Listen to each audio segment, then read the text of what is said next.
Mga ka-farmers, magandang araw sa ating lahat. So, nandito tayo sa aming munting tahanan guys. Mayroon tayong activity na ginagawa dito sa ngayon. So, makikita niyo mga ka-farmers, meron tayong mga seed tray na meron ng laman. So, by the way mga ka-farmers, kung bago ka pa lang nakakapanood sa aking mga videos sa aking YouTube channel, please consider to subscribe, like, and share mga ka-farmers. So ngayon, ikita natin mga ka-farmers na mayroon ng laman ang ating seed tray. Ito po yung tinatawag na Classman. So ito po mga ka-farmers, ito po yung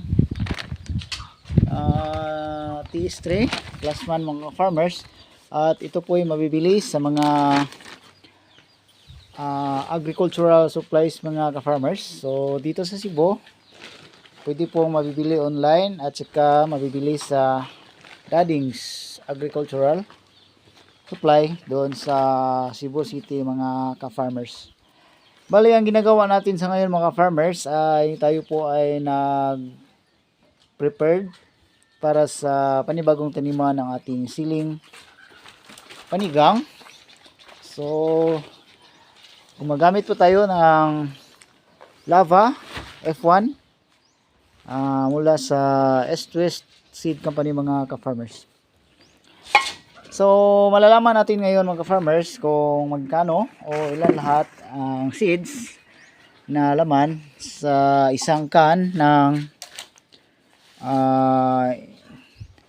ilang grams ito mga ka-farmers. Sa isang 25 grams, makikita natin 25 grams. Malalaman natin mga farmers kung ilan lahat ang laman ng isang 25 grams mga ka-farmers.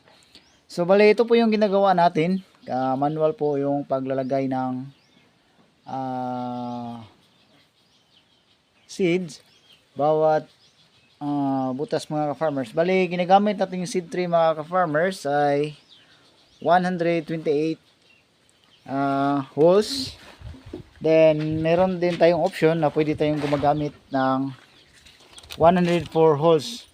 Bali, para makatipid tayo mga farmers, gumagamit tayo ng 128 holes para makatipid tayo sa soil medium na Classman na ginagamit natin sa paghanda ng ating panibagong tanim mga ka-farmers.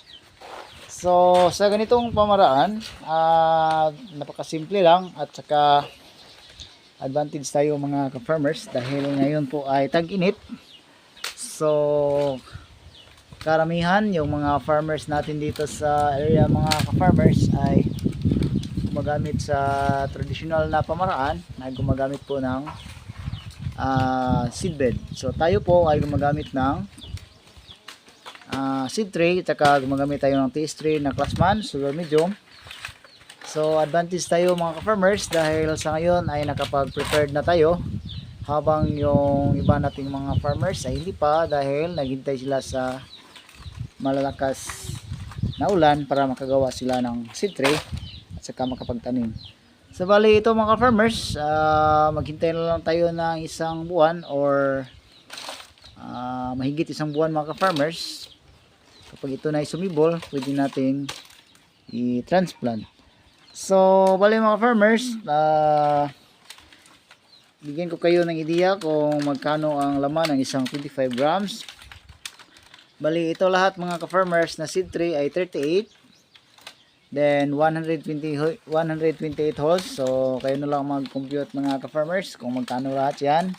Meron pa tayong natirang konti. So hindi na umabot ito sa 100 seeds siguro. So kung aabot man, okay lang. So at least lagay na lang natin na nakagawa tayo ng 40 tray.